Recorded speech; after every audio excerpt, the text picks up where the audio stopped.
the tremendous Football Thursday edition of You Better You Bet with Thursday night football in the desert. Makes it sound really dramatic. As the 2-1 Arizona Cardinals host the 2-1 Seattle Seahawks. Both of these teams right now in the BetMGM futures market are minus prices to miss the playoffs. So the betting market right now doesn't like either of these teams to make the playoffs. That's before the game is played tonight. After the game, assuming no tie, one of these teams will be 3-1, and methinks the betting market will shift just a little bit. Damn, baby. All I need is a little bit. As far as the game itself goes, dun, dun, dun, dun, dun, dun, dun, dun. That's why we're wearing the stripes here for the candy shop or whatever song that is. Anyway, the Seahawks won. I'm getting my 50-cent songs mixed up. Seahawks, 1.5-point road favorites. The total, 43.5. And the line matches the vibes of the game. Because while both teams are 2-1, the Seahawks 2-1 feels way better than Arizona's 2-1. Seattle barely loses to San Francisco in the opener. Really should have won the game. And maybe that is a little bit of sour grapes for me because I bet Seattle in that game. But look, like you watch the game, San Francisco got a little lucky. That kind of stuff happens in the NFL and when you bet. And since then, Seattle goes into Pittsburgh, beats the Steelers, and maybe shouldn't have won by 14, but they won the game nonetheless, and destroys the New Orleans Saints at home. For Arizona, a loser last week against the Niners, and it was a pathetic performance from the Cardinals. And even in their wins, week 1 against the Saints, week 2 against the Carolina Panthers, these are not impressive wins from Arizona. And remember, I'm the guy that loved the Cardinals coming into the year. I wish it were different. I wish I could come on the air right now and tell you Arizona's awesome, and Arizona's percolating, and Arizona's on the cusp of big things. But I got to keep it a buck, as the kids would say. Like Young, one of the G-Unit members, along with Lloyd Banks. G-Unit! I'd love to bet Arizona in this game. And I might.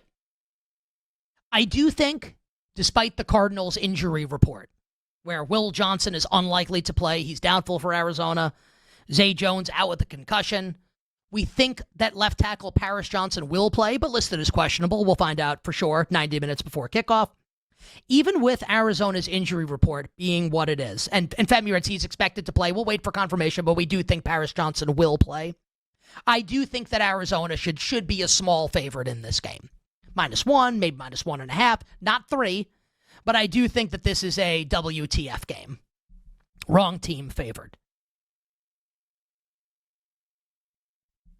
But I can't bring myself to bet the Cardinals. I'm going to be on the sidelines for this one as far as the side is concerned.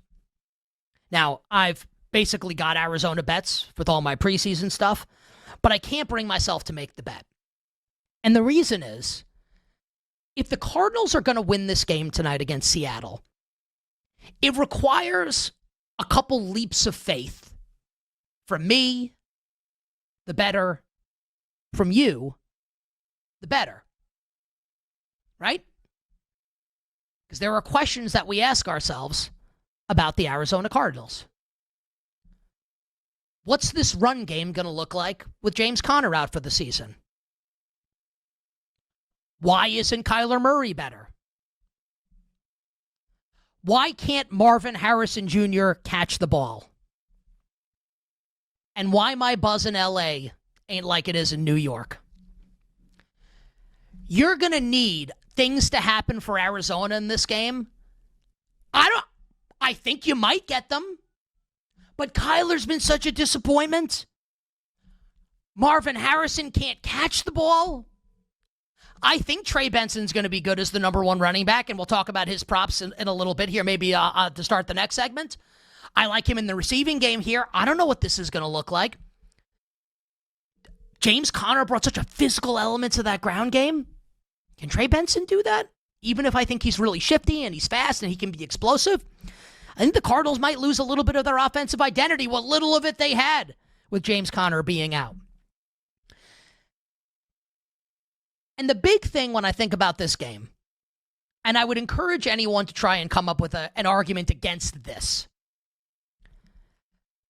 the Cardinals have a higher ceiling than the Seahawks, both in this game and over the balance of a full regular season.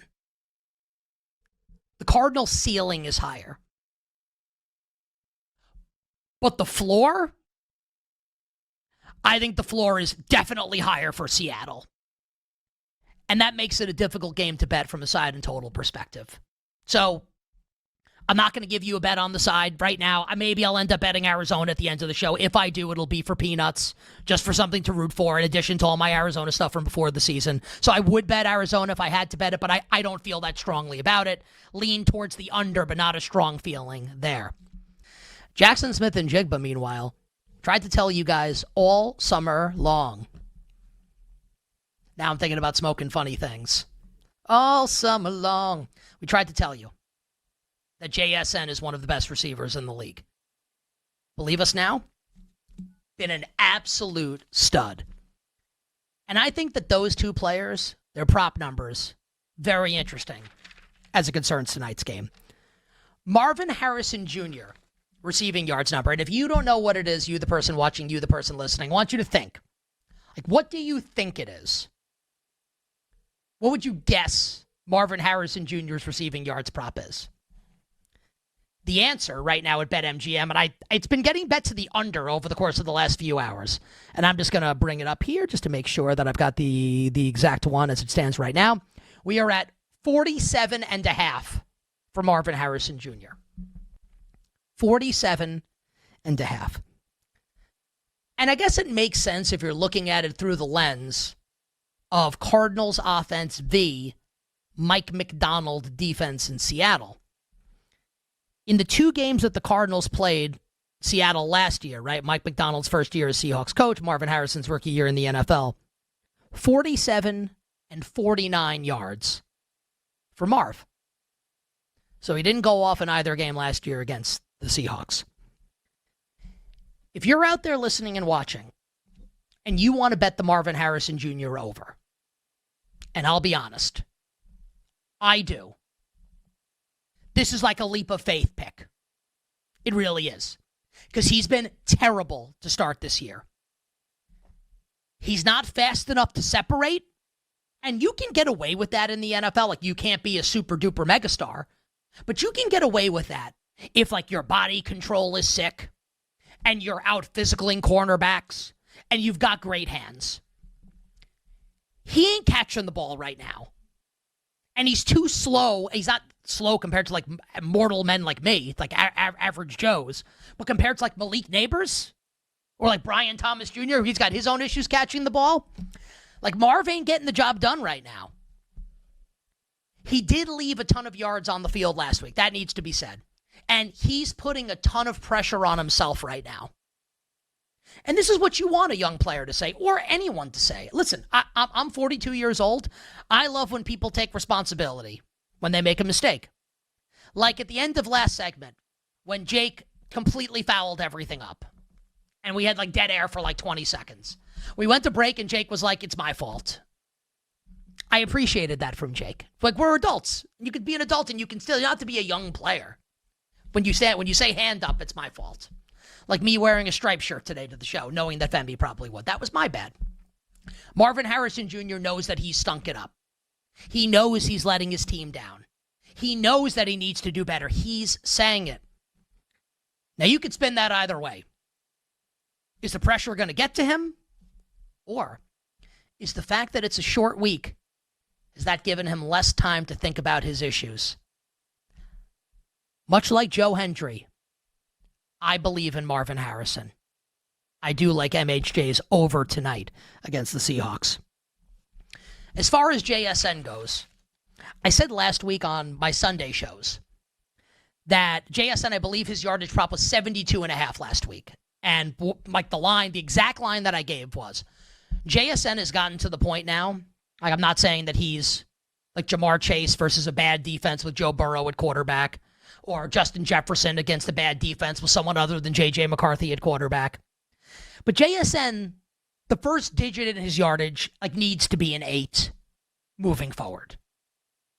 He's not just like a slot possession receiver. They're using him all over the field. Explosive chunk plays down the field. He looks unstoppable. JSN's yardage prop here is 80.5. So the adjustment's been made up for JSN. And now I think we're in a position where we're just right.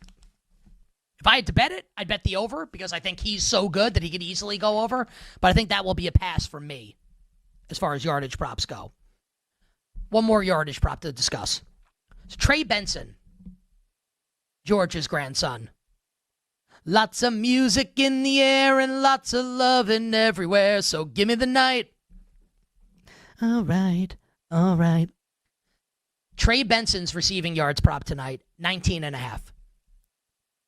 The Seattle Seahawks defense through 3 games has allowed the most receiving yards to running backs in the NFL. Now, you have to consider the competition, right? Christian McCaffrey, week 1, one of the best receiving running backs in the league. Jalen Warren in week 2. We know Aaron Rodgers loves to check down to his running back. Kamara week 3. So, like, they're facing good receiving running backs. They're not facing curtain jerking jabronis that are breaking tackles. But even with that said, like, this is Trey Benson's specialty. He's good in the passing game. He runs a blazing fast 40-yard dash. I think Benson gets into the 30s tonight as far as receiving yards goes. 19.5 is his number. And just some quick anytime touchdown thoughts, and then Femi and Tyler will join and we'll do Survivor. So with James Conner out, Trey Benson becomes the 1. Behind Trey Benson is Amari DiMercato. And we're going to change his name to Amari Drop Mercado. Because if he were on your fantasy team, he shouldn't be. But if he were, you'd drop his ass. Because he loves dropping footballs. There's a puberty joke here that I won't tell. He dropped a wide open touchdown pass last week from Kyler Murray. Just like dropped it. In his hands, hits the ground. Absolutely brutal. And his prop is plus 450 at BetMGM to score a touchdown. I would need a way longer price than that to bet Amari DiMercato. What about the next guy? Now, we don't know who that's going to be yet. We'll see when the actives and inactives come out. Maybe it's both. Do people remember Zonovan Bam Knight? Or Michael Carter? 2 former Jets. I take a look at one of those guys in the anytime touchdown market. Let's go deeper than Amari DiMercato. Got a couple tweets from people talking about just the Mr. Riemann. Tip Riemann. Playing a ton of snaps behind Trey McBride at tight end for the Arizona Cardinals. He's at a big price. How about the human Dortch? Flame on. Zay Jones out for Arizona. Dortch will be manning the slot plus 700. That price seems a little off. And for Seattle, this is courtesy of our man Nate Yonke from Pro Football Focus, who does an amazing job with tracking snaps and route percentages, etc. He does awesome work for Pro Football Focus. I always want to shout him out. I subscribe to the site basically for his work. He's great. So the Seahawks are running a 3-man tight end rotation with A.J. Barner, the rookie from Miami, Elijah Arroyo, and Eric Saubert. So last week, Saubert played basically the same amount of snaps as Arroyo, ran almost the same amount of routes, and he was targeted in the pass game, and Arroyo wasn't. 25-1 to score a touchdown tonight is Eric Saubert. And the Seahawks play a ton of 12 personnel. This is a throwback offense. They're not running a ton of 3 wide. It's a lot of tight ends on the field. Something to think about ahead of the end of the show when we give you all our bets. And for everyone watching and listening, remember, we will read your best bet for the Seahawks and the Cardinals. YouTube.com/@the BetMGM Network. Type your bet in there, why you like it. We'll read them later in the show on this tremendous Football Thursday here on You Better You Bet.